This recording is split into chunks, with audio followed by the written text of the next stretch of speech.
Isang mapagpalang araw na naman po sa ating lahat. Ako po siyempre ang inyong lingkod, Misteryoso 007. Sa pagkakataon pong ito, ako po ay muling magtuturo sa inyo ng isang dasal na pampoder.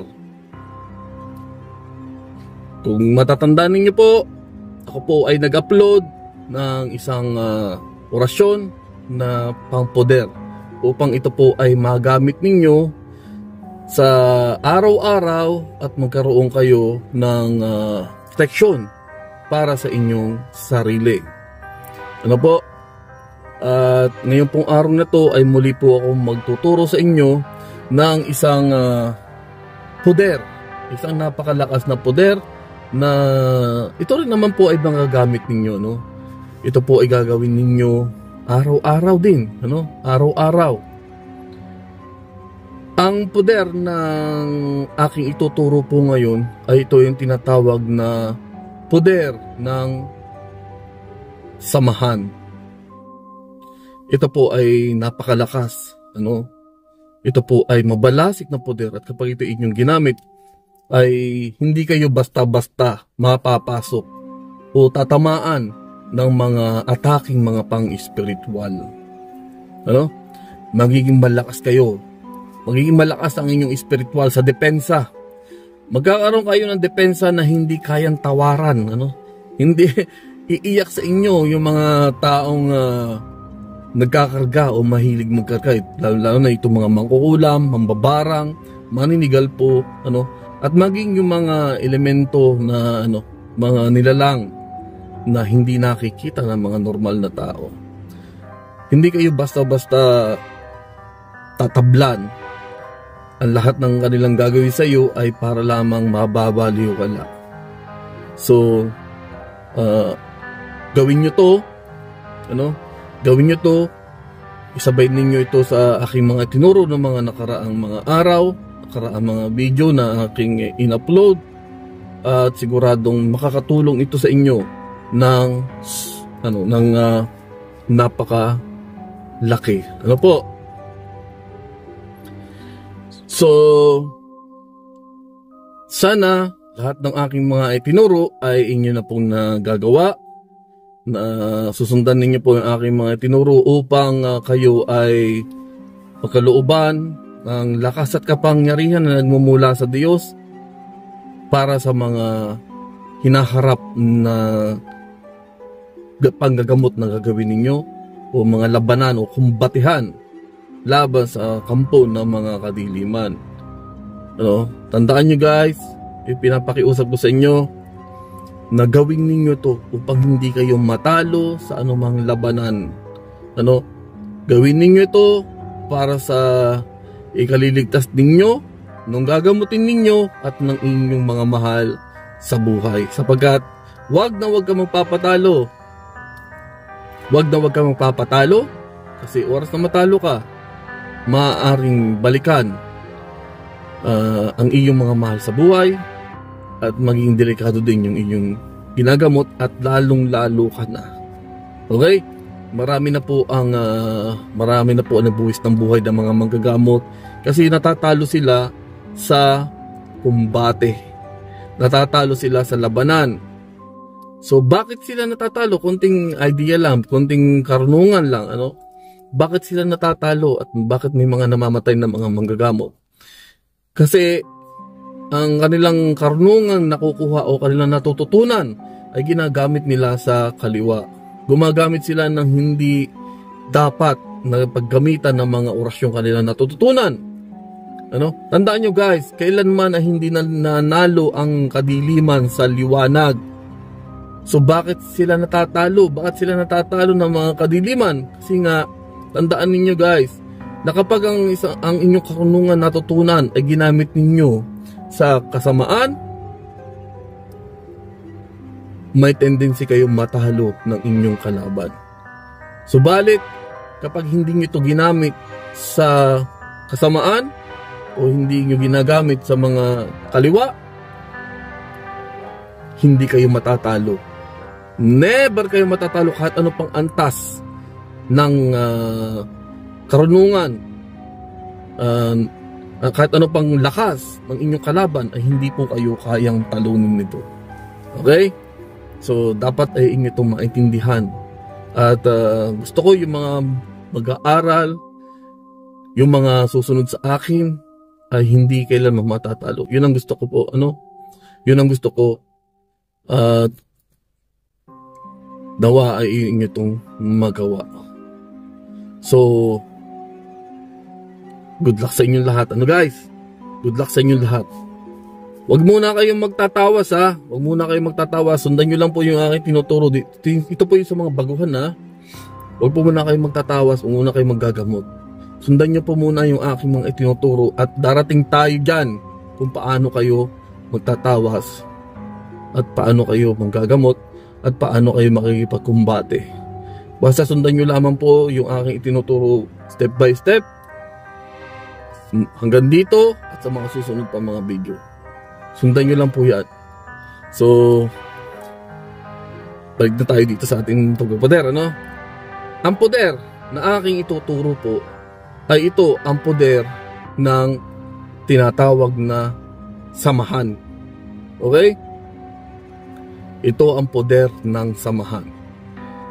Gagawin ninyo ito o gaganapin ninyo ito sa oras na kayo ay matutulog na. Pagkagising sa umaga, alas 12 ng tanghali at alas 6 ng gabi. Okay? Ulitin ko, gagawin ninyo itong poder na to bago kayo matulog. Pagkagising nyo sa umaga, alas 12 ng tanghali, alas 6 ng gabi. Yan ang oras na inyong paggaganapan. Kumpletuhin niyo yan. Walang patlang. Walang patlang. So sa isang araw, gagamitin niyo to o gagawin niyo to ng 4 na ulit sa isang araw upang magkaroon kayo ng isang napakalakas na poder na hindi kayo kayang talaban, hindi basta-basta lulusot sa inyo ang mga ataking mga pang-espiritual na galing sa kadiliman. Okay guys? Then, anong iyong unang gagawin? Siyempre, magdadasal ka muna ng isang ama namin. Isang ama namin at pagkatapos, ito ang iyong gagawin. Pagkatapos magdasal ng isang ama namin, ito ang iyong gagawin. Diyos ng lahat ng mga Diyos, Panginoon ng lahat ng Panginoon. Ako po si, ako po si. So, uusalin mo yung pangalan mo. For example, pangalan ko ako po si Misteryoso 007, ipinanganak noong. Hindi ko na sabihin kung kailan ako pinanganak, baka marami pa marigalo dyan, ha? Hindi ko na sabihin kung kailan ang aking kaarawan, okay? Ulitin natin. Diyos ng lahat ng mga Diyos, Panginoon ng lahat ng Panginoon. Ako po si Misteryoso 007, ipinanganak noong. Okay, pinanganak na, sabihin ko ng araw, di ba? Yung birthday ko. Katapos noon, isinasamo ko po sa inyo na ako ay mapatawad sa aking mga sala. Linisin nawa ako sa aking karumihan at kasihan ako ng poder sa lahat ng sandali. Okay? So, ganun ang iyong dadasalin. Siyempre, nakayuko ka niyan. Nakayuko ka niyan, guys, ha? Kasi ikaw ay magdarasal. Then, isusunod mo na yung 33 misteryos ng samahan. Okay? 33. 33 misteryos ng samahan. So, eto ang 33 misteryos ng samahan. Deus Exum Universum Soberanum Gobernatum Omnipresentia Dominum Divinum Ehehia Unificatum Sanctificatum Grandeus Omnipotentem Dominatum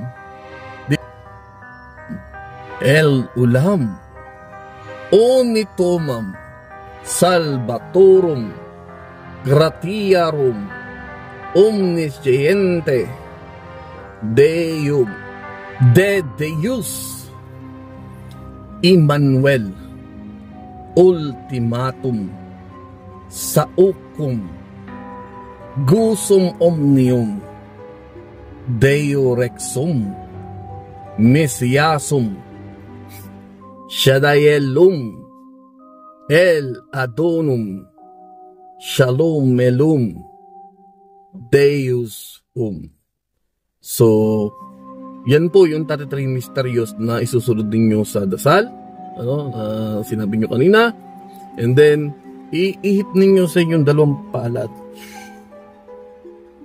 Haplos ninyo pa ganyan, ihaplos ninyo pa ganyan. Yan. O kaya, ay ihip ninyo sa inyong dibdib.